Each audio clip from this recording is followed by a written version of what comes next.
I'm so glad that this has been in the works for a little while, trying to get you guys in on the show. And I think it's an extremely important conversation. And like I was saying to you off mic just before we got started, that it was John, that is the one that first made me aware of Threads of Life and the organization and what they do. And also it was John and the other MOL inspectors that were on the show when we did a roundtable show around the 400s or something like that, that they educated me to the idea of when a worker is hurt or loses their life, nobody really factors in everybody around that worker. It's almost like you guys are invisible, which is not really the truth. It's far from it.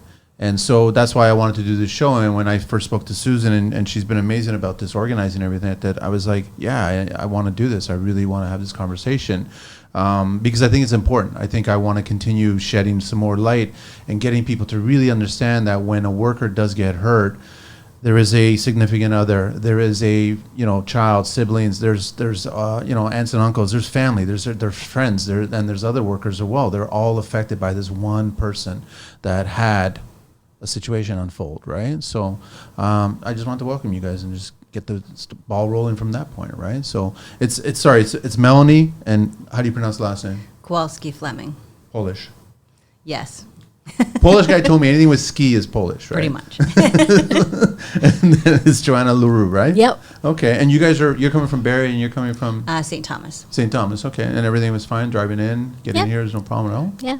Okay. And then I want to thank Susan from Threads of Life. I want to let everybody know that you can find Threads of Life at www.threadsoflife.ca. Also, you can reach out to her under SHALDANE at threadsoflife.ca, and their phone number is 705-707-9715. And as you guys were saying, Threads of Life is across the country in all the provinces and territories, and they've been around for just over 2 decades now? Yep. Yeah, just over 20 years. Do you know who was the one that started it? Shirley Hickman is our founder, and she lost her son to a workplace fatality, and she got together with a bunch of other family members who had lost mostly children at that point. They they created something called the Life Quilt, Canadian Life Quilt, which is memorial to the thousands of young workers who have been impacted by a life-altering injury or a fatality. And from there, those families, Shirley just decided she needed to do something for the families who were left behind in the aftermath of these incidents, and Threads of Life was born. You guys weren't in construction? My son was in construction. No, but you weren't? No. So, but you guys saw. So I'd love for you guys to introduce the person that we're going to talk about. Melanie, you want to begin? So I'm here to represent my husband, Mark. He wasn't specifically in construction, but he actually did take construction management as his college diploma, but he worked as an industrial electrician. Okay. In the industry for almost 17 years, tons of experience, always had been a safe worker. And on April 2nd, 2011, he went to work on a regular overtime shift, and while working at heights on a ladder, he experienced a unwitnessed fall, which caused significant injury to himself. And from a height of? I believe it was about 8 feet. So any fall can have devastating impacts. So for him, it led to many years, about 4 years of struggling with a brain injury and significant pain to his shoulders. And ultimately, they called it a failure to thrive. And he passed away 4 years after his incident on August 15th, or August 11th, 2015. And he was how old at the time? And he was 39 at the time of his incident, and he was 43 when he passed away. And it's been a journey. And for me, my journey to Threads of Life was I had been reading a newspaper article, because I think and any family member who's experienced this form of impact to their family, if it's on the news, if it's on in an article or somewhere, you hear it. It's so much louder to you, and you immediately empathize with the family members that are going through it. And I saw someone in the comment section saying, I hope this family reaches out to Threads of Life. And I was like, oh my God, that's where I need to be, because you struggle so much. It's hard to speak to someone who doesn't understand what's going on. Yes and no. I mean, I think if you've experienced grief, there's levels of empathy that you can carry, but it's so much different than, say, a family experiencing some other type of tragedy. And then I'd love for you to introduce Mark. Or sorry, not Mark. Michael. So Michael was a roofer. He actually started out as a framer, so he was a framer for about 2 years before he moved up A little higher. to the roofing industry. He was working alone on one side of the house on a new build. It was close to 3 stories on the side of the building he was working on. He had been having trouble with his nail gun all morning. So this is all stuff that came out during the investigation and the coroner's inquest. He'd been having trouble with his nail gun all morning, been running up and down testing it, and he had gone down from the roof just before his fall to fix his nail gun again. They think ran just up to the top of the ladder to test the nail gun. He wasn't wearing his safety harness and obviously not attached to, they called it the tagline. Lifeline. And slipped at the top of the ladder. Same idea. Basically landed on his head. There was no injury to any other part of his body that they could tell. He was in a coma for 6 days, and he died on January 25th, 2006, of multiple organ failure that was a direct result of the brain trauma. And he was how old? 22. This is going to be a difficult show, because I know you guys have spoken about this and relived it, and it's just, I can't even understand that loss, right? I have no idea of that loss. When you guys get that call or that first line of communication, what is happening to you guys?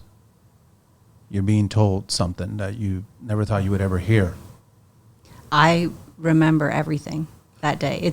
I think when you get a trauma in your life, it imprints on your brain. And I can remember how the house smelled. I remember what I was wearing. I remember what I was doing. I remember what I did the night before. And it stops. I don't know if you've ever seen those music videos where the singer is on the street and everyone around them is moving a little bit faster than them. And it's exactly what you feel like. And I think I sat in that place for months. And I just didn't know how to relate to the world around me, because I was just surviving to the next piece of information and the next thing to understand and the next way to get help or to recover for me. I don't know how it was for you. Yeah, that resonates very much. I was at work, actually, when I got the call from the police, and I was just coming back from my lunch break. So again, details. I can remember everything. I can remember what I was wearing. I wore it for 3 days straight at the hospital. But I walked in the doors to work, and the receptionist said, "The police are trying to get a hold of you." And I'm thinking, for what? And so I barely got back to my desk, and my phone rang again. I picked it up, and it was the South Simcoe police telling me, and if I ever use the word accident, it's not my word. I'm paraphrasing someone else, because I don't believe in accidents. I believe there's preventable workplace injuries and fatalities, not accidents. I agree. I 100% agree, yeah. So he said, Michael's been in an accident. He's being airlifted to Sunnybrook Hospital in Toronto. He's unconscious. That's all I can tell you. And asked if I could get someone to drive me to down to the hospital because the police had to remain on the scene until the MOL investigation was complete. So they couldn't come and speak to me in person or take me down there. So my supervisor drove me down. I arrived at Sunnybrook, and he was still being taken care of in the emergency room. And I was told that he was in a coma, that he'd sustained severe head injuries. There was significant trauma to his brain. And the one thing I remember when I got off the phone, the people around me, and I was just like, I have to get to the bathroom. I think I'm going to throw up. I didn't, but it was surreal. It's like you said, it feels like everything around you is kind of going at a different speed, and you're walking through water or something. It's just, yeah. I'm curious, after the passing of both men, how long did it take for people around you, whether it's family or friends or coworkers, to ask you guys, how are you doing? Because I've seen it before and I've experienced it before. Everyone forgets the other one. You know what I mean? And the direct other one. Whether it's a significant other or if it's the mom or dad, they seem to forget what they're going through. And I'm curious on how long it took for someone to notice that, what's going on with you now that this has happened? I don't know if I remember like a specific instance, but for me it was because it was such a long time dealing with. So for me, it was the work nurse that phoned me, and I can remember asking her, because I don't think she's ever had to make a phone call like this. She didn't know how to. She's like, so he's been injured, and I go calm. I'm like, okay. And then she's like, so there was a bit of blood. And I'm like, okay. And she was just not telling me the information fast enough. I was like, spit it out. So I was like, listen, do I have 5 minutes to get dressed, or do I just get in my car and go? Like, you need to just tell me how I'm reacting to this. And at that time she said, you have 5 minutes. And I can just remember thinking, like, everything is going to change in these next 5 minutes. Like, it just narrowed down to something so simple. And I phoned my family right away, but I'm just one of those people in a crisis. It's like, I have to feel in control, because it's the only way everything can feel okay in that moment. And for me, it lasted 4 years, because with his significant brain injury, Mark's, he developed post-traumatic epilepsy. So we used to have a bit of dark humor. We used to joke that we should have a frequent flyer card to the hospital and just like get it stamped and scan in, because it was constant falls, constant stitches, constant trying to figure out medication. Like, the visits never ended. And for me, like, I couldn't hear an ambulance siren. I couldn't hear a siren. I couldn't pass an accident.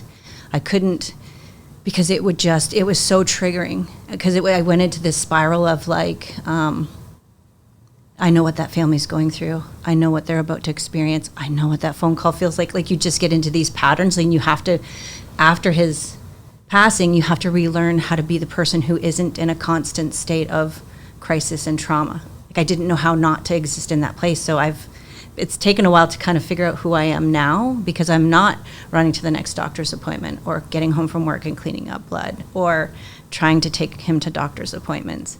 So it was just, and I was lucky enough to have my in-laws and my immediate family are amazing. Like, they were very good at holding space for me to grieve, or to ask questions, or to any of those things that you might need during those times. They just stepped up and did. And so I have a lot of gratitude for that, and I think that's also why I am a part of an organization like Threads of Life, because that's what it does for other families who maybe don't have those same resources that I did, is they hold that space to grieve and to exist and be seen and just hold you up. That's how I feel anyway. And you guys first discovered Threads of Life, how far back now are we talking?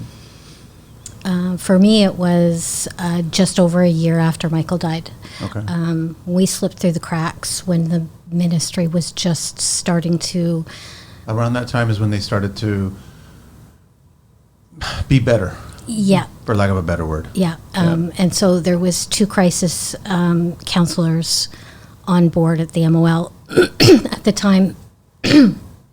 Pardon me. And one was all on board that Threads of Life was an amazing idea, that there was nothing better than other people in the same situation to support people who were going to be going through that. And the other was very much of the mindset that these people at Threads of Life aren't professional counselors. They're not trained therapists. They have no place in. Who was saying this? Was the mindset of one of the 2 crisis counselors. Very nice lady. So not that she was a bad crisis counselor. From what I remember, but she did not share Threads of Life information. Because she was of the mindset that we needed professional. I was going to ask you guys about that because it's like my dad passed away at 57, going on almost 25 years now. And I was there the whole night, right? And so when that counselor came to me, they started speaking to me like that. And so I was in my mid to late 20s, and I just looked at the person, and it's not that she was a mean person or she wasn't doing anything correctly. I just said to her, stop speaking to me about the medical proper language on what just transpired and just tell me what happened to my dad. Mm-hmm. As a human being, right? That's how I wanted her to be that way, right? So I'm sure that you guys probably wanted that same thing too. Mm-hmm. Like you just, one human being speaking to another human being, not worrying about if there's lawyers behind that counselor person, you know what I mean? Worrying about if we say the wrong thing in a certain tone or something like that, that we can use it against them. And I'm like, how about if we just show a little bit of sympathy for what's been lost here, right?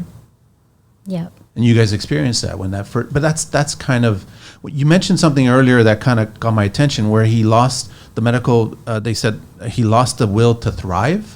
It was called a failure to thrive. Failure to thrive. So with his type of injury over the 4 years, and I don't know all of the proper medical terms, but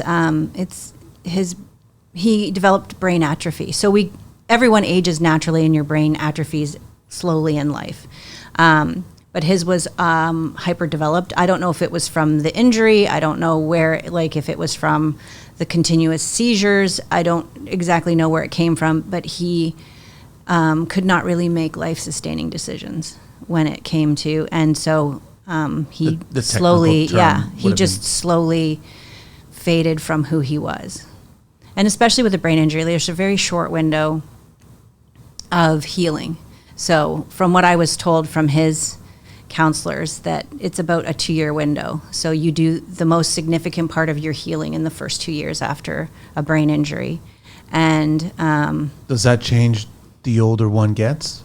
I'm not sure. Okay. But I just know in my experience with him, like I call it in my speech when I go out and talk to groups, like I just watched my best friend pass away slowly, because every time he would have a seizure, he would wake up less him. And every time, it was just this constant, like, the loss of will to live, because he was such, like, and the construction people can understand this. He was like a man's man. Like, he wore the flannel. He even had house boots. Like, he has, and I've brought them today. Like, house boots. He wore his steel toe boots all of the time. So he would have the ones he wore to work, and he would have the ones he put on when he got home.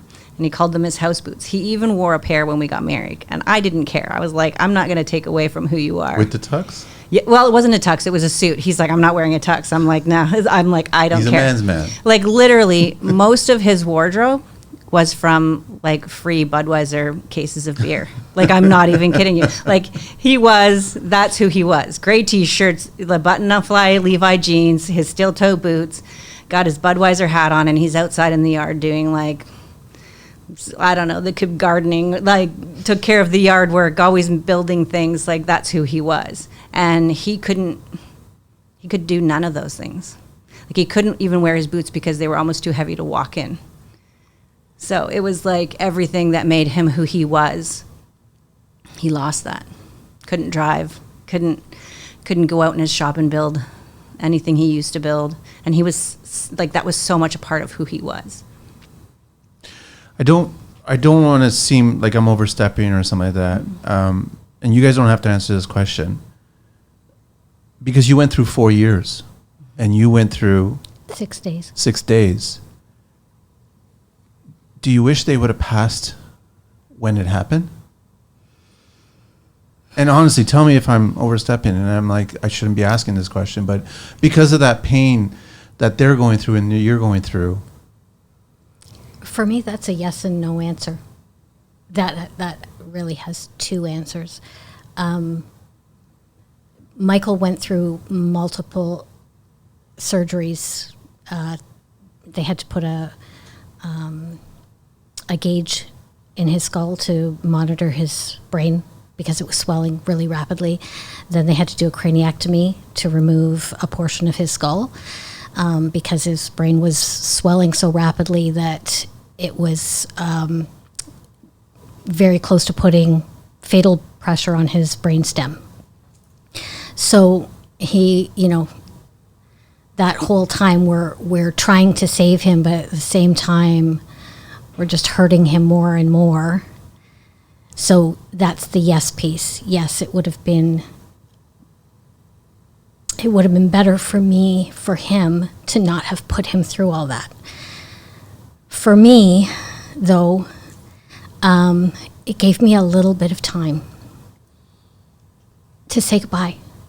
Even though I wasn't ready, and it just near the end, because at the beginning, they were hopeful for what they called a reasonable recovery, never a good or positive. Reasonable was the best they ever gave us. Because they would still need assistance for the rest of their days. Yeah. But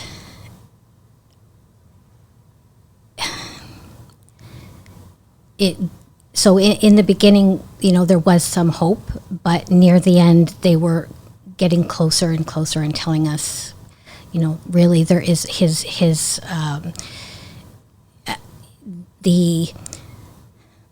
the multiple organ failure included his kidneys, his lungs, and his heart. So as his heart was losing the ability to pump blood to his brain, he was developing more and more serious brain damage, as well as the trauma. So his potential for even reasonable recovery was deteriorating significantly day by day the last few days. And so as much as at the time nobody wants to admit, we're going to have to make a decision. We did actually have to make a decision, and that was another thing I would have said, no, I would never have wanted to make that decision again, that it was time to turn off life support. But it did give me that couple of days to talk to him and, do all the mom things, tell him how much I loved him. And it was more difficult for you, though, Melanie, with 4 years. I'm very much the same. Yeah. Because we were fortunate in that first 2 years where it seemed like we were like, okay, this is going to be our new normal. This is doable. We can manage this. Life isn't going to look like what we planned. And Mark and I hadn't been married very long. We got married September 10th or September 4th, 2010, and he had his accident 7 months later. So we never got to go on a honeymoon. We didn't any of those things, but we were older in getting married. Like I was 36 and we were like, we just want to start a family. And I was like, well, you got to put a ring on it, dude. And nothing wrong with that. And so we got married with the intention of having children. So in that first 2 years after his incident, we managed to have our son. And so he was 2.5 when when Mark passed away. So I am so grateful because he's the best thing we ever did. And it was the one dream I could fulfill of Mark's. Oh my God, get emotional, kids. Bring kids into it. It's hard. It's fine. But so like, I am so And grateful. your son's name? My son's name is Liam. And he is so much like his dad. It's crazy. But I'm so grateful because I think that also held our families together, because I think tragedies can really put a lot of strain on relationships, especially, I mean, my in-laws are amazing. I mean, I was only in the family for a very short window of time, and I mean, I can't imagine my life without them. So I'm grateful that I have my son. I'm grateful that Mark has his son and that I get to raise him. But at the end of Mark's life, when I knew it was getting to a place where the outcome wasn't going to be well, I did have conversations with his family and with mine, and we were at peace when he passed away. It was time, and we're grateful that he is in a place where he's not suffering anymore, because it was just, there wasn't any more joy for him, and it's hard to watch someone exist that way. So I'm grateful he's at peace, but it's just this double-edged sword where it's like, I wouldn't want him to exist how he was, because it was, when you have someone who's such a strong male personality who loves to be outdoors and active and all of those things, and they can barely get out of bed most days. Like, you don't want that life for them. And he wouldn't have wanted to live that life. So we know that specifically tradesmen are very stubborn, very hard-headed. Mm-hmm. I want to see more tradeswomen in there because I want their common sense kind of, subtleties to rub off the tradesmen.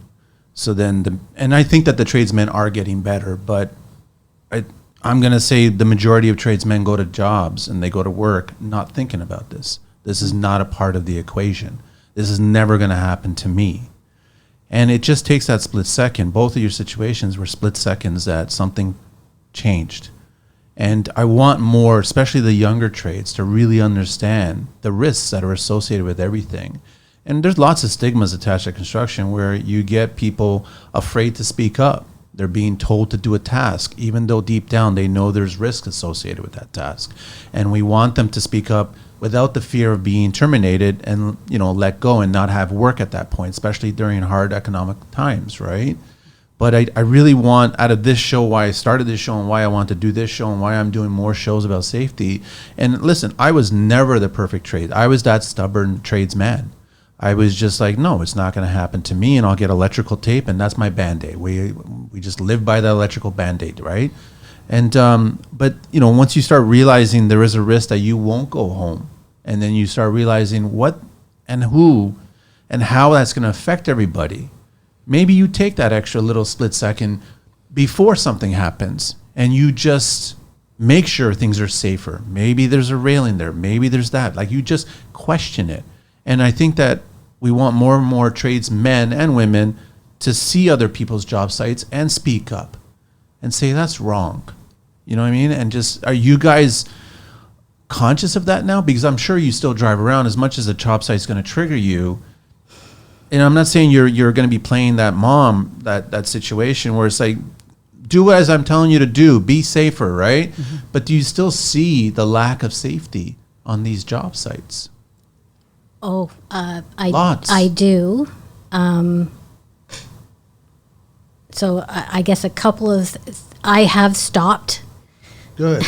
On the side of the road. We should all stop. Beside a house where there's a roofing company doing a roof with 3 guys not tied off, and gone up to and asked who their supervisor was. You can swear on this show. Well, because I'm representing Threads of Life. Oh, okay, all right. I'll try to abstain. I was raised by truckers, so I do have a trucker's mouth, but I'll try on behalf of Threads of Life to abstain. But I have stopped and asked who the supervisor was and asked they were thinking. I have also stopped at the side of a building where I was watching a roofer tied off doing all the right things and stopped and told him, congratulations, thank Amazing. you very much for being safe.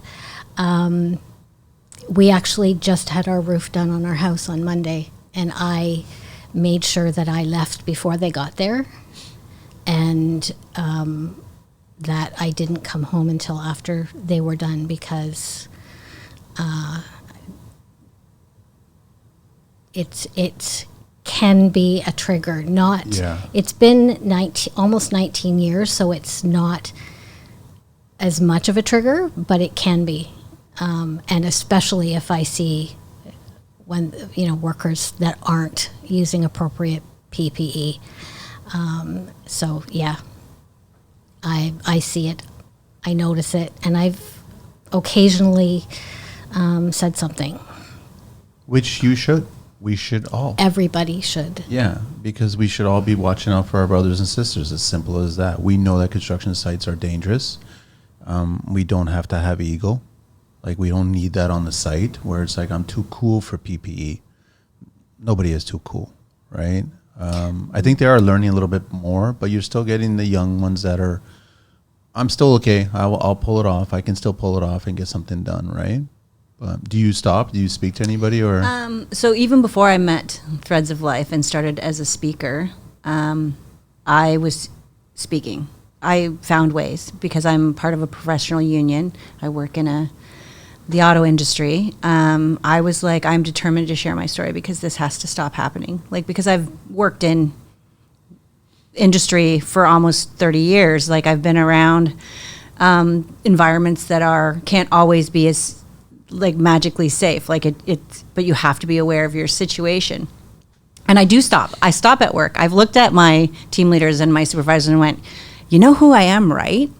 Like, you see what they're doing over there.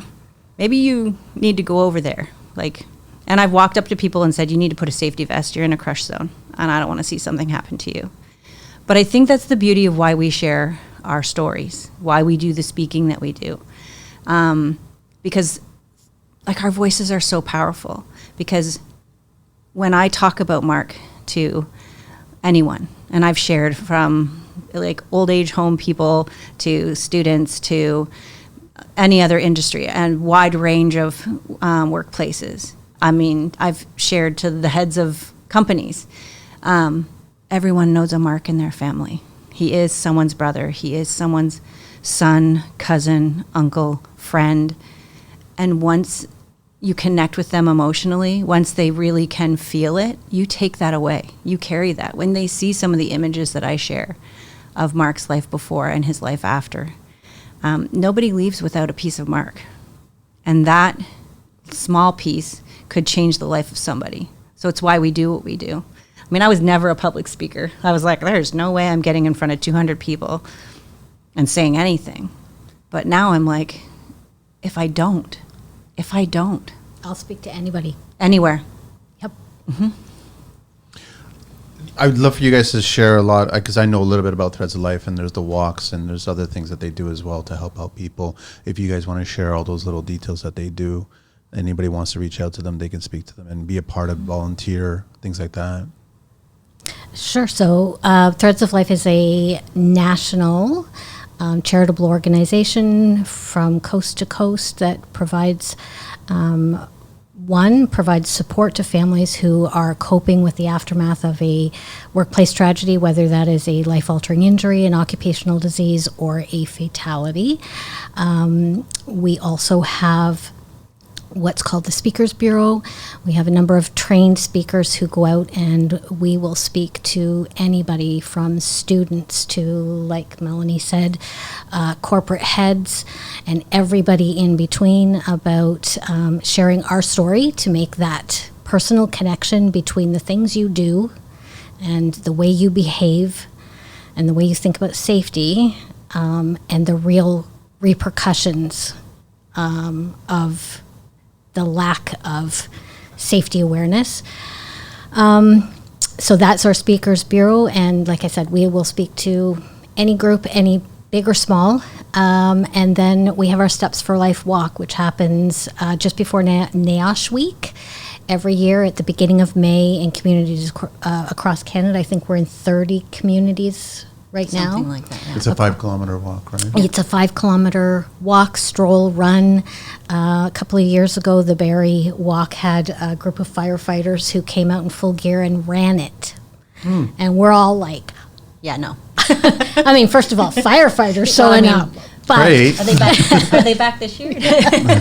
Probably not. Yeah. Just thought I'd ask. but yeah, so that is that's Threads of Life's primary fundraiser, but it is also one of the big goals is to raise awareness in communities about the importance and the impact. I wanted to share, because I shared on social media today, because I was just interested in doing a little bit of work, and I had a conversation recently about if it's getting better, the awareness and lack of incidences, specifically deaths.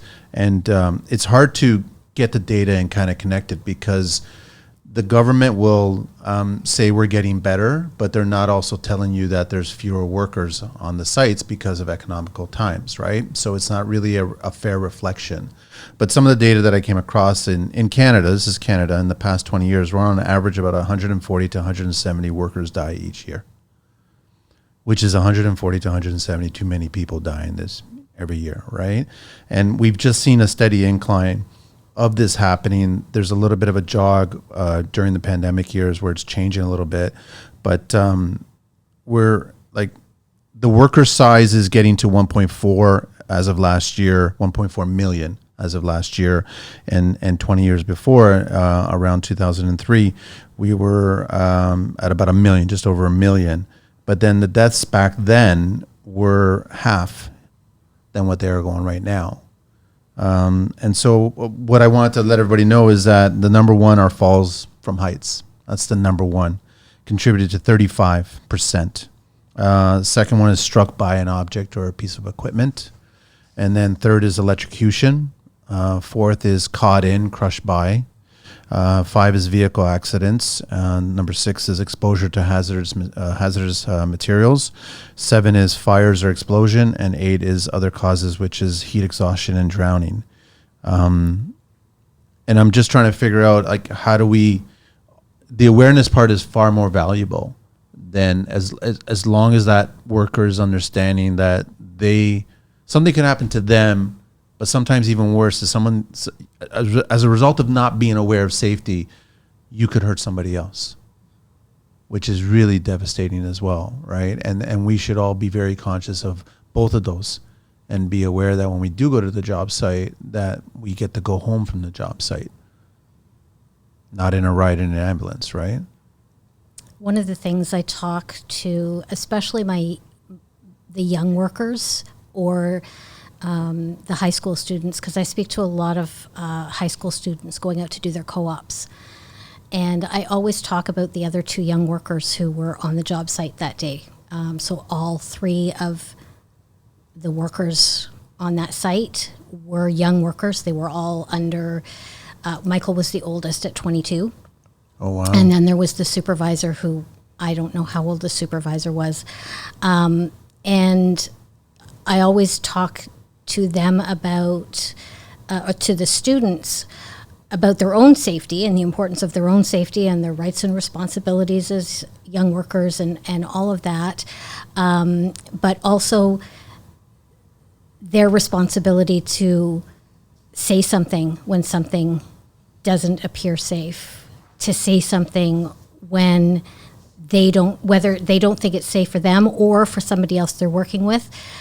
Because there was a coroner's inquest, as there is for all construction fatalities, and those other 2 young workers were there, and they both bawled through the entire thing, talking, what they saw, what they tried to do for Michael.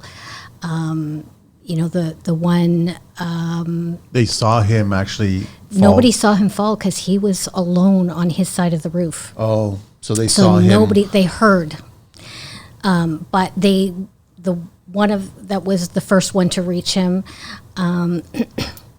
He talked about When he got there, there was blood coming out of Michael's ears and his nose and his mouth, and that Michael wasn't breathing, and yelling at him, "Breathe, Mike, breathe." And then when the other young worker got to them, he threw his coat on Michael and he ran door to door. There was no self-service where they were working that day. 20 years ago, self-service wasn't as good as it is now. Yeah. He literally ran door to door. It was a new construction or new subdivision, so there weren't people in every house, trying to find someone home so they could use a phone to call 911.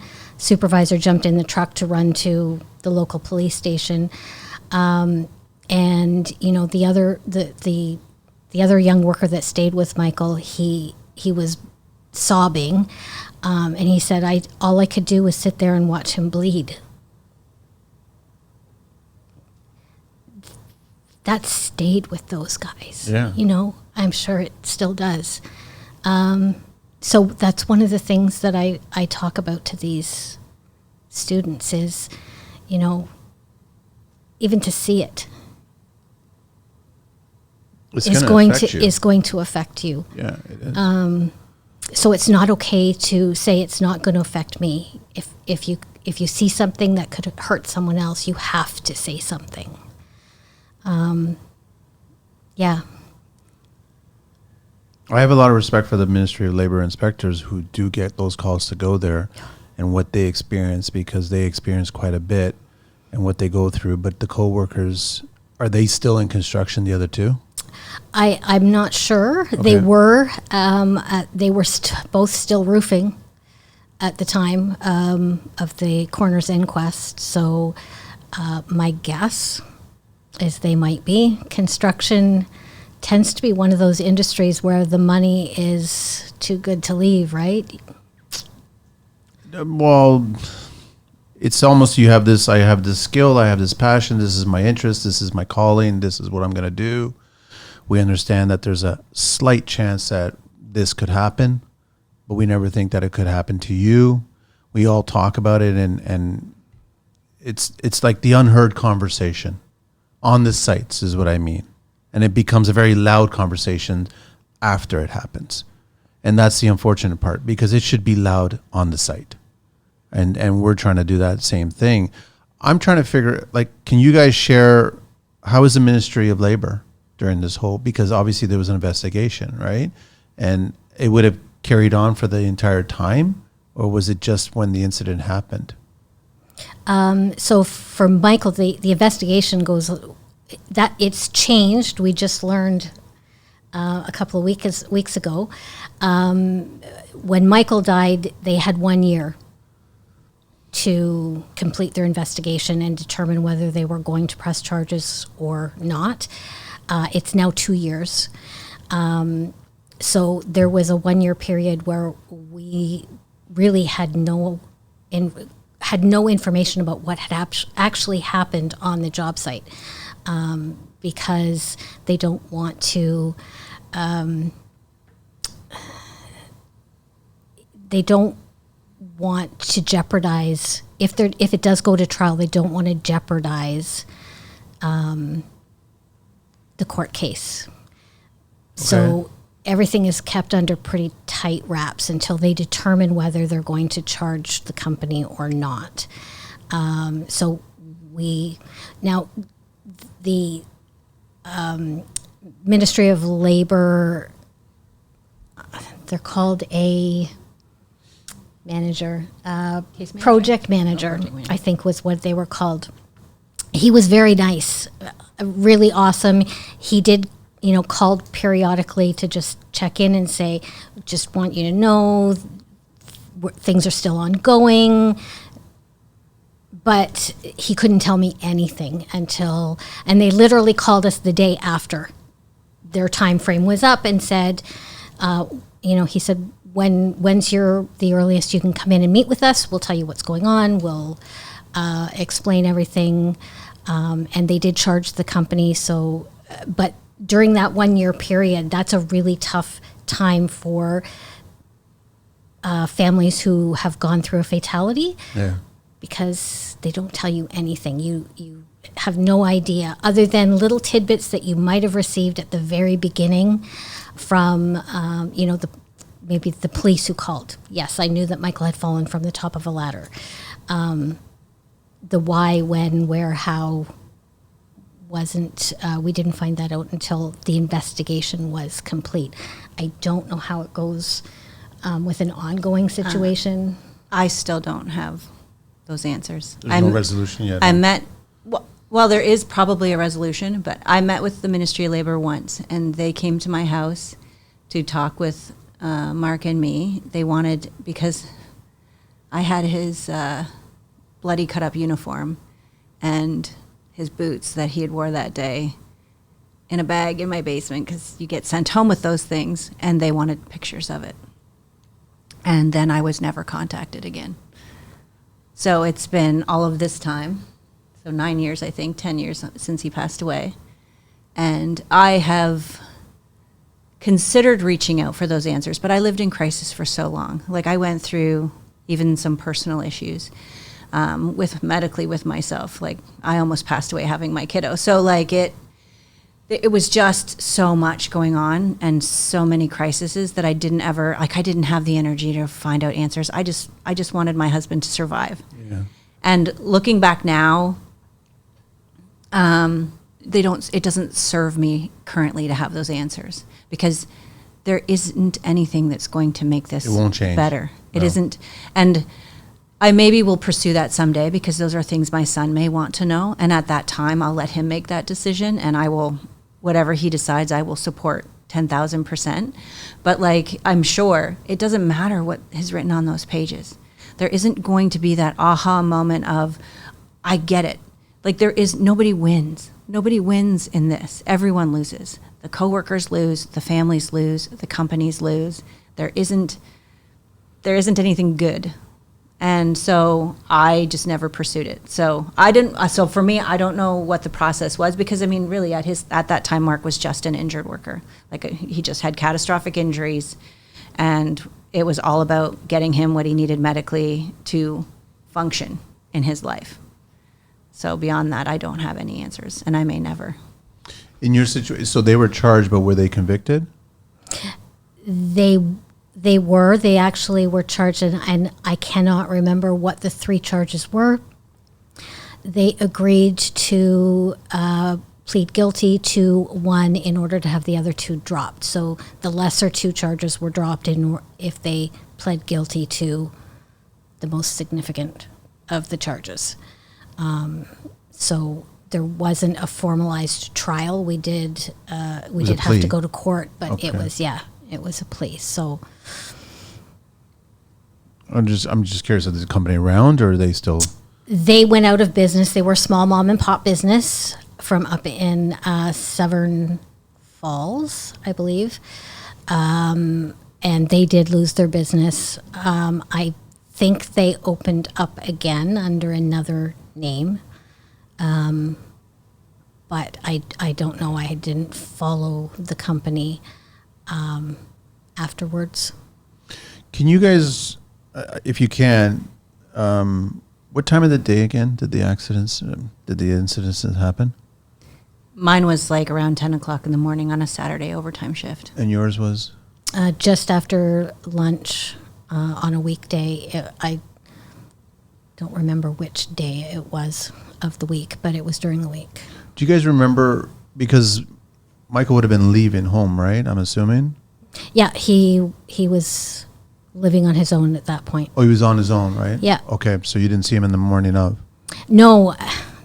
But the you saw very Mark the funny morning thing, of. though, is that he stopped by our house. Oh, did he? The night before. He had borrowed some, this is really corny, we both really like Arthurian myths kinds of books, and he had borrowed some books from me, a series of books a few months before. Which book, sorry? You know, King Arthur Yeah. and all those. So Okay. they were called the Crystal Cave was the Oh, there's series. nothing cheesy about that. No. So he had borrowed them a few months before, and he actually came by the house in an ice storm freezing rain. So there was freezing rain the night before. These guys were all working on the roof as well. But that's another story. And to drop off these books. So I actually did. I got to see him the night before. And I always tell all of the kids especially, but the adults too at all of my presentations, that the last thing that my son and I said to each other was, I love you. As he walked out the door to go home, I consider myself fortunate to have had that. I nagged my kids when we were growing up, whenever they were fighting. You always say I love you to me before you leave. I don't care how mad you are. And it became a habit in our house. You know, you always, when you hang up the phone, when you hang up the phone or when you leave, you always say I love you. So they can even be angry I love yous. Exactly. Still I don't love care. you.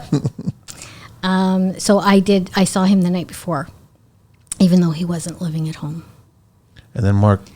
Well, of course, working in industry, your shift starts at 7 a.m., so you're leaving the house quite early. And if I was home in bed, he would come in the room before he left, and he'd kiss me and say, I love you. Like, he'd wake me up just before he'd leave. And then I'd roll over and grab his warm pillow and starfish, because, like, I've only had the whole bed to myself. But, so that was the last thing he said to me, was I love you. So... And I guess it's very similar for other people as well, too. Hopefully, it's very similar. If they're in that situation, they're fortunate enough to have that. I hope so. I guess you always treat every morning the same way. If you treat it that way, then you're better off, so to speak. Yeah, treat every moment like it's your last, because it might be. Do you guys, I mean, I know you guys look at the construction industry differently now. And I'm pretty sure you probably don't regret that these people chose that industry. My daughter just started her electrical apprenticeship just over a year ago, so she's going to be an electrician. And she's been working construction sites for the last several years. She just started her apprenticeship, but she's been working towards it as an electrician. I don't know what they would call the unapprenticed, unapprenticed electrical trainees. But she's been doing that for about 3 years, and she just started her apprenticeship. So I still have one in the construction industry. Will you be nervous if? Well, I'm nervous all the time, because this innocence you lose when you have something in your life that just shatters everything that you know that's safe. But you know what? Wherever my kiddo ends up working, he is going to be one of the safest people, because he already is. And he already tells his story to his classmates for the National Day of Mourning. Like, he's an advocate too. He's involved in and knows what I do with Threads of Life. So that's how you change the world, one voice at a time. So when he gets in the industry, he'll be out there, my mom says. And I hope so. Am I wrong to say that the National Day of Mourning, which is April 28th, right? Should be every month? Like, I don't know. Like, should we have a little bit more awareness than just one day a year? Or is that being... But there is, like, I know, because I work in, it's not construction, but there's safety weeks, like national safety weeks that they recognize. And I know specifically the company that I work for has monthly safety videos, and in a lot of the companies that I've spoken for, like, they bring us in for those types of moments. So I think that there is a shift to really change the language and really connect with their workers, because I think companies are becoming more aware that, and this is just my opinion, they're becoming more aware that this is, like, it's such an invaluable tool to have these conversations. Because I know for me, when I'm speaking, I'm like, listen, I've been through a million of these safety videos. I've been an injured worker. I've sat in those chairs. I've rolled my eyes. I've avoided all of the things. And now I don't, because it is so much more real to me.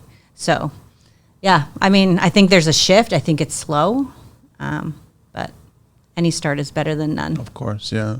And I'm sure that you guys have probably helped a lot of people at Threads of Life for the volunteering process. And you guys have been a guiding light for them, for other strangers that you just met, But are there people that you recently met are actually kind of helping you guys again? Or like, because I mean, you're never going to need not help. Like you're always going to want some help somewhere, but you guys are volunteering and giving up so much of yourselves to help other people. But are other people also contributing back to you guys? Are you guys seeing that from the other volunteers? Oh, 100%. Yeah. It happens Like, all the for sure. time, right? You build a family. Like, Yeah. I mean, I would never have connected here if it wasn't for Threads of Life. And you become a family.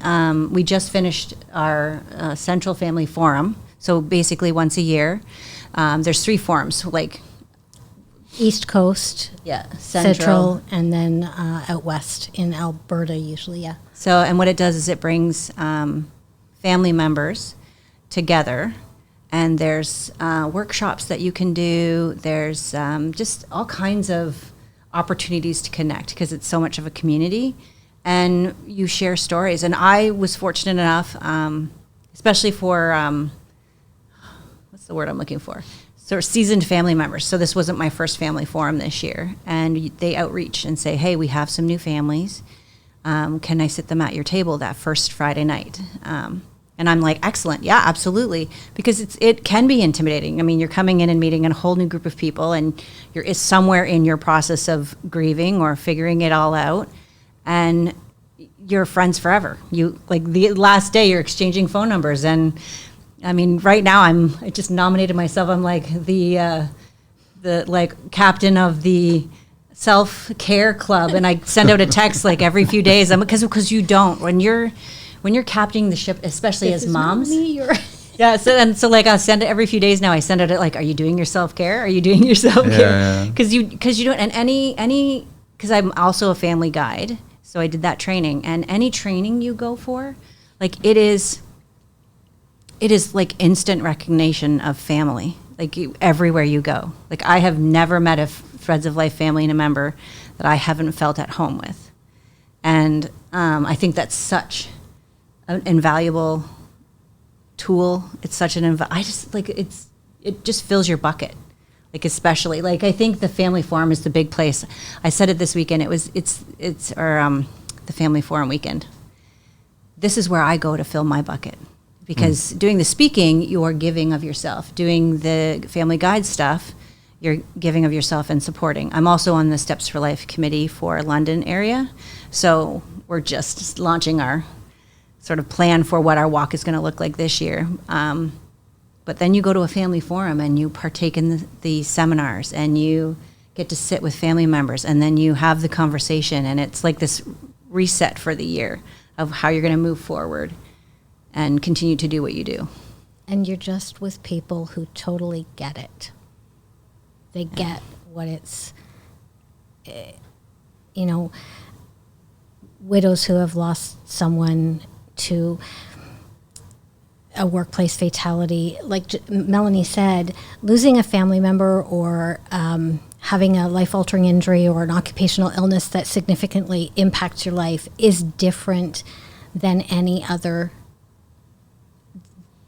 type of situation. Yeah. You're dealing with the Ministry of Labor. You're dealing with WSIB. You're dealing with just situations that and I'm not saying that it's worse or better or it's just very different. And so to be with people who get that, who get the stress, the strain, the all of the things that you go through during that whole process and forever after, it fills your bucket. And when you're new to a loss of any kind, loss of self, loss of, health, loss of a person, just to be in a room with people who you can go, these people get it, it's huge. Is there one thing from both of you guys that you guys miss that was such a, why is he doing that? He always does that in the house. Like he'll come in with dirty boots or he'll come in with this. Is there one thing that you guys miss that was such a, like a nice little, you're upsetting me kind of thing? I'm coming from a roofer. I'm not sure if there was what they would do, but now your daughter's going to be an electrician. So what's the one thing that's coming to mind right now that they used to do all the time that would kind of just a little bit get under your skin, but now you really miss it? He was a slob. He what? He was a slob. He was a slob? But not at work. No, he was actually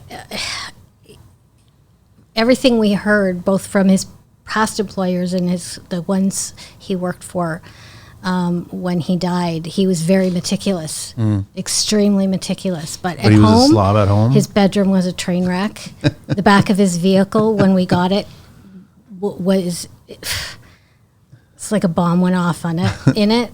But I always say, his one at home, either when he lived at home or when he came home to, of course, borrow his dad's tools to fix his vehicle or do whatever.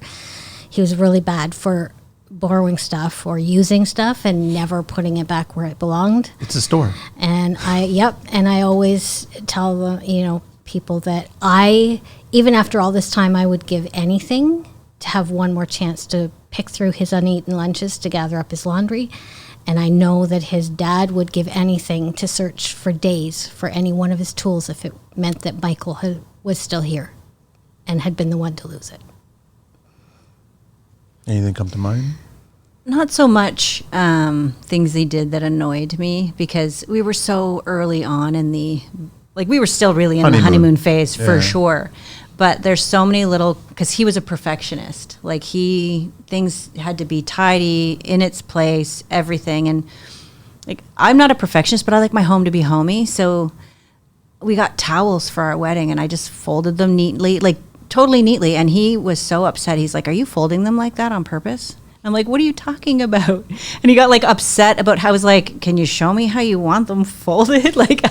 And it wasn't that they were messy, but he had such a particular way that things had to be organized and hung up. So it was I would purposely do things. Maybe I was the annoying one with the quirks because I would do things to see if he would notice. And then he would run around the house chasing me with this towel that I didn't fold properly. And I just I miss those things, those little moments of I can't annoy him, and I can't, for me too, I think the things I miss the most is there's a significant moment where Liam learned to ride his bike the first time, and he's driving up and down my parents' driveway, and he's like, I'm doing it. And he's so excited. And it's you just want to phone Mark and be like, look at this amazing thing that your son is doing. And that's the hardest thing for me now is I am never going to be able to give Liam the things that Mark would have, because I don't know how to teach him that. So that's where. But he gets Mark's tools. He does. I have all of my dad's tools. Yeah, they're in a toolbox tied up. He knows exactly where they are. He's super excited. Them. Oh yeah, he will. You'll build plenty of things with them. Probably drive his mom nuts with them. If you're lucky. Yeah, if I'm lucky, I'll take it. I think too, I've learned to. I miss Michael driving me nuts. Right? But I value those more. I value those small moments.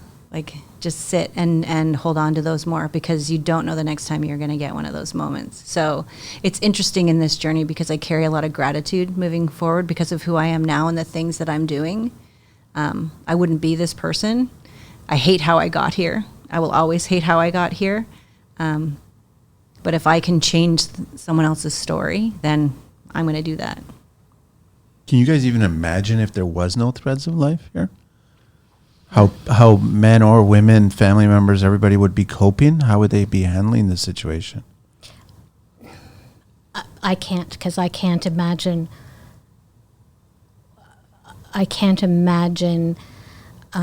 Where I would be if I hadn't found them.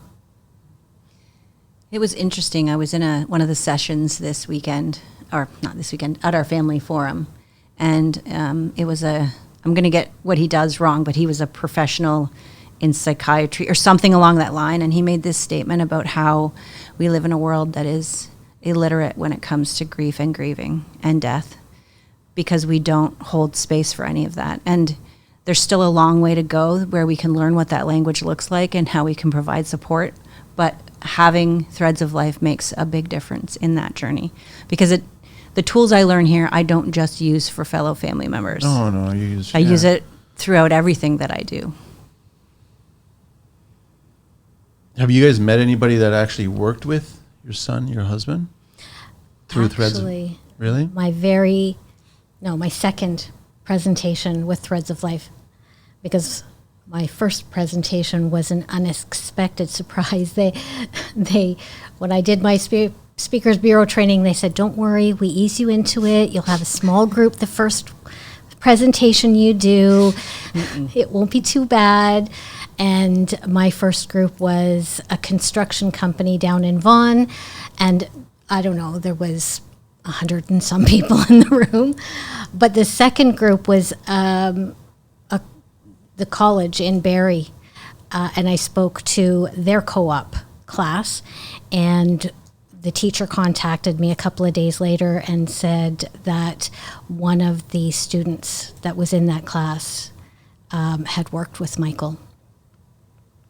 So, yeah, every once in a while, and he's been gone so long now that those things would be fewer and far between, but that was pretty impactful for a second presentation to have someone who knew Michael be there and get the message. He was probably a little nervous about approaching you or speaking with you. Well, he didn't come up to me. He spoke to his teacher and told her. Yeah. So. I mean, I have no idea how you would broker that conversation, come up to you, by the way. Like, that's difficult for a young tradesperson to think that way, right? But it's good that they're listening and they're there. And now they're going to share that story. And that's all we can really do is continue sharing these stories, right? Mm-hmm. Yep. And that's why the work that Threads of Life does with us, all of their work is important.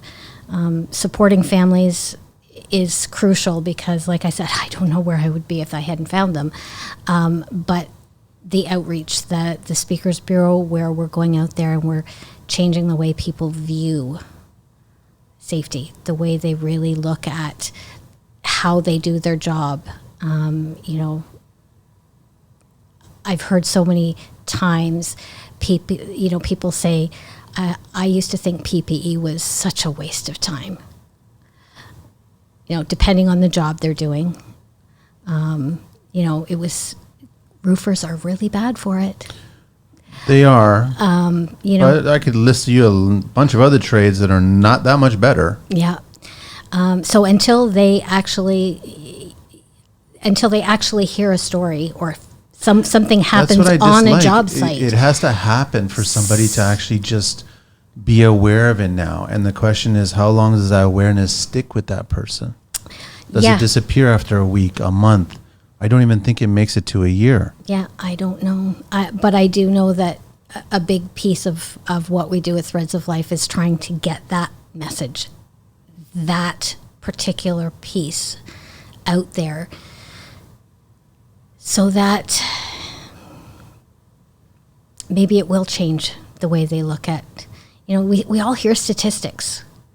We see the news stories, we see it on the scrolls, on our news feeds, but those aren't real people.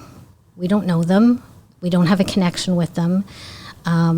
We're real people standing up there and talking and making the people that we loved real people for the audiences that we're speaking to, not just a news story and not just a number. And that's, I think, what makes a big difference. Well, I'm glad that, the MOL has gotten so much better. The unfortunate thing is that they don't have enough inspectors to oversee. And we've had the gentleman on the show where they're talking it would take 150 years to actually inspect every job site with the current workforce of inspectors out there to make sure things are safe. But that's all levels of construction. And then there's a whole bunch of the cost of building versus the cost of life. And then you get those arguments going on, like what is the value of someone's life? And then we did discuss that on losing a finger or a limb, and like there's a number associated with it, and the loss of life. I don't even know how you put a number associated with it. There isn't one. There isn't one, right? But there is, according to certain corporations, that they see, well, that's what it's going to cost us, cost our business. And I'm like, that's not even a conversation you should be having. The economic side of construction, these are people, the workforce. I don't care if they're blue collar on the bottom of the soles of the feet, but they're the ones that are building these structures. They're the ones that are in those situations and then getting things done. There is value associated with every single one of them. But I think that's where we come in with Threads of Life 100%. and speaking. Because, I mean, I know for me, but even before I started being a speaker at Threads of Life, my brother-in-law actually owns a construction company in London. And after this, it changed his perspective too. I mean, he was always a safe owner and employer. Like, it's always mattered to him because that's just who he is at the core of who he is. But he was like always at a loss of, how do I get that message to my employees? Like, how do I... Because there's this like struggle to have that conversation and really listen, because I think employees and employers sometimes are not speaking the same language or listening in the same way. I don't think it's so much the struggle of having the conversation. I think it's the struggle of the worker listening to the conversation. So he was one of the first people who was like, yes, like, come in and speak to my workers. Like, come in and share Mark with them. And like, I cannot... Like, you can tell when you're in a room of people the impact you're having, and how you've changed their life that day. And I don't think like there was a dry eye in the room, because they just were. I mean, because it's a difficult story to hear. It's a difficult story to tell. But at the end of the day, like, Threads of Life doesn't want to have a reason to exist. Like, it is an organization that's whole entire purpose is to someday not be needed. And so until that happens, we will go out and continue to speak wherever we get the opportunity to whoever is willing to listen, because it's going to change one person's life that day at minimum, if not more. Sorry, I had a thought I was going to ask you and I totally forgot what it was. I do that to people a lot. No. Well, I think that the reason that it connects really well, and I definitely would encourage anybody who's listening to the show to reach out to you guys, to reach out to Threads of Life, to actually make those presentations. Because I think what happens is when you get 10, 20, 30 tradespeople sitting next to each other, when you guys are speaking and sharing real life situation, they're sitting beside somebody that could be another story. They know that for a fact at that point. It could be them, or it could be the person to the right or left of them, in front of them, behind them. It could be one of them. Some of them are already part of the story, because there is a lot of unreported injuries, a lot of unreported illnesses, and that conversation has to change too. Because I don't know if it's this statistic is still the same, but it was like 3 near misses is a lost time accident. So really? 3 near misses, you're looking at a lost time accident. So if you aren't reporting that you had a near miss in a situation, you're looking at the potential for a lost time accident. It's just inevitable that it's going to happen. So if we're changing that language and having people have the conversation, then people are reporting more often. Things that are not working right are getting fixed, and the chances of an injury are getting lowered, and then the chances of a fatality are starting to get lowered as well. According to this data here, it's up to almost 15% of unreported. That's a lot. And then there's industries that don't fall into those statistics as well. Yeah. That's just the reportable injuries to, I think it's the Canadian Association of Workers' Compensation Boards or something. So there's a lot of unreported. There's a lot of unreported because a company will say, oh, we'll pay you, go home, take the day or two off, so that we don't have to report it. So there's all of those. But there's industries and workers who aren't covered by workers' compensation boards, who aren't in those reportable statistics as well. A lot has to change here. Yeah. And excuse my ignorance, but does the government support Threads of Life? Is there support coming from the government? There's a lot of sponsors. We don't have personally where all of it comes from, but it's public knowledge. So they do issue a annual report. So it's not like it's a secret. I just don't pay attention to where all the funding comes from. So some of it is I'm just curious if any of it's coming from workers' the government. compensation does sponsor, but there's not annual, okay, you get this much money every year. I don't think it's that kind of funding, Yep. but I don't know exactly how it works and how the sponsorship. I don't do the numbers. Yeah. And No, because I always say I'm not a numbers Yeah, I'm girl. not a numbers I, girl. I, well, no, I could see the corporations getting involved because it makes sense on their behalf, right? Because a healthier workforce is a better product that you're performing at, which makes a lot of sense. But I was just curious if the government's actually allocating funds and support for Threads of Life because it kind of makes sense, right? And then I was just gonna say, well, that's one good thing this government's doing. But that so I don't know. I mean, Susan's probably going to let me know if that's the case, which I really hope that they are, because they should be, because this is important, that this is what should be going on instead of complaining about improper bathrooms on a job site. I think there's far more things to discuss about job sites, whether they're high rise or low rise or whatever. I think there's far more important things to deal with. And workers going home, I think should be priority. Number one, top, bottom line. Safe and healthy at the end of Doesn't every matter how single much day. it costs, right? Yep. Because the question is, as they've taught me, the safety inspectors, what is the cost to not do safety? You guys know that cost. Too expensive. Yeah, it's very, very expensive. Anything else you guys want to share before I get to the 12 questions? And I really appreciate you guys being here and opening it up. I know it's a difficult conversation. Anything we don't know? I mean, the only thing I would say is that if you know someone in your community who's had an experience that's similar to ours, or you're an injured worker, there are resources out there. Please check out the Threads of Life website. It is such an invaluable space, and please take advantage of the opportunities that are there. And volunteer, reach out. Yeah, volunteer, Send come an out for a email, Steps for Life call, walk. Meet some people.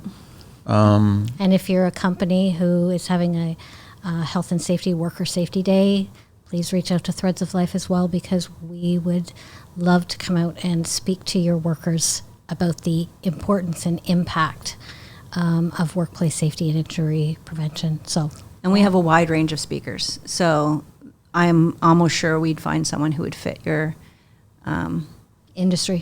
Oh, I think everybody would fit. I don't think it's not a square peg in a round hole. I think it fits perfectly, right? One last question before I get to that is, how do I get a snazzy Threads of Life t-shirt? Or Ask Susan. okay, I'm going to ask Susan, right? So I'm curious. I would like to wear one on future shows, right? Well, and you can also come up for a Steps for Life walk and get one of our bright yellow Bright T-shirts. yellow ones. They're really Yeah. nice. You should get a team. I'm not afraid of color. No, but you should put a team together and come That's a out for great one of our idea. walks. Yeah. Encourage all the smaller businesses or even bigger businesses to put a team together and do a walk with you guys. That's a great idea. Anybody listening, they can do it. I'm going to actually start talking to a few people. www.threadsoflife.ca, 705-707-9715. And also, well, I guess the email, would it just be info too as well? Or it could be someone's name? I think info too will get directed to the right person. Yeah, but you get on the website, then you'll know it Yeah, off the bat. And absolutely. then also, I forgot to actually mention that you guys are all over social. You're all over LinkedIn, Instagram, Threads, and Facebook as well too, right? Yep. And if you're interested in the Steps for Life walk, there is a Steps for Life website as well, which is www.stepsforlife.ca. Oh, I didn't even know that one. .ca. Okay, perfect. You guys ready for this? Sort of. Fire away. What's your favorite construction word or phrase? Safe. Healthy. What's your least favorite tool? Anything with the word power in front of it. Ladders. What do you miss from your childhood? Summer vacation. Naps. Oh, we do those as adults. Not enough. What construction sound do you guys love? Diesel engine. I can smell it. Sound. Yeah, I don't think it's a sound, it's a smell. Sawdust. Both. Yeah. The smell of sawdust is awesome. Favorite beverage? Rockstar orange. Coffee. What turns you on and off in construction? Seeing a worker with PPE on turns me on. Seeing a worker without PPE on definitely turns me off. I agree. Well, you guys might have to veto. Favorite curse word? We've been keeping this one clean. All right. Sorry, Shirley. It's fuck. Favorite curse word? I don't really swear a lot, but probably the F word The as F well. word. Like it's such a universal word. Favorite vehicle? Any mode of transportation? My pickup truck and my dirt bike. My Subaru. What profession other than your own would you guys like to attempt one day? Professional wine tasting. That's there a good you profession. go. You rock. That's a good profession. Do you have to spit them all out every time, or I don't know. Not the one I want to do. I always say that if I had been smarter and gone back to post-secondary, I probably would have been an anthropologist or a sociologist. what profession would you guys not like to do? Plumber. Is that where the influence is with the daughter on the electrician? That whole, okay. Wouldn't want to do. I probably wouldn't want to be the guy who drives the honeysucker and cleans out all the septic It's a tanks. tough one. It's a tough one. I know. It's a Sensitive to needed smell. one. It's But, a tough one. Hey, I'm not criticizing. I don't think I have the stomach for it. Intestinal fortitude. Yeah, right? It's a tough one. Last question. If heaven exists, what would you guys like to hear God say when you arrive at those pearly gates? Michael's been waiting a long time to see you. Yeah. Yeah, Mark's like over there. Will you bring his boots? Oh, yeah. I brought them here today. Did you? You want to show them? I did. They're right here. Yeah, show. We could show everybody. So I usually bring Michael's I do these every year. safety belt too. Look at that, huh? That's my kiddo. And every year since he's been able to stand, I put Mark's boots on him. And I make a poster for the National Day of Mourning, and I put it out there. So this year now is actually, this picture's been put on some of the advertising for Threads of Life. But There you go. welcome to Mark's house boots. Those are the house boots. Those are the house boots, because the work boots got a bit destroyed. Yeah. Well, thank you guys. I really appreciate you taking the time to come in here and talk. And I'll have a conversation with Susan, and we'll probably even do some more support for you guys. I totally believe in what you guys are doing. So Thanks so much for having hopefully we me. cross paths on 5K or something like that. We'll cross paths. I'll be wearing a snazzy little yellow or green or whatever, as long as it says Threads of Life on it. Then I'll be happy. Excellent. Thank you so much for this opportunity, because I firmly believe that without the ability to share our voices, we don't get the change we need. So Yeah. every opportunity like this is invaluable. Absolutely. And everybody's listening to podcasts now, so this Nobody's is listening to mass media, news fantastic. medias. Everyone's got. I was listening to you on my way down up Oh, from were you? here. Yeah, or down from I here. apologize for the profanity on some of the shows. I was raised by truckers. Yeah. You don't have to worry about profanity. Oh, I've never around been me. shocked yet on this show, right? So, actually, funny enough, you say that. Some of the women have some really colorful things. I mean, I probably have Guilty. too. I've worked in factories most of my life, so I just don't do it as much now because I have a kiddo. I got to set an example for. No, you got to say that. But then he'll be teaching you some Oh, he kind later of has on. a little bit. He's 11 now, so. Well, again, I want to thank Susan so much for connecting us and this whole Kevin Bacon thing. This is amazing. And thank you guys again to share the stories. And we missed them. And we have too many Marks and Michaels out there, right? Way too many of them out there. So I think you guys are making a huge change. So keep doing it. Thank you. I really you. appreciate it. Thank you very much. We're out of here.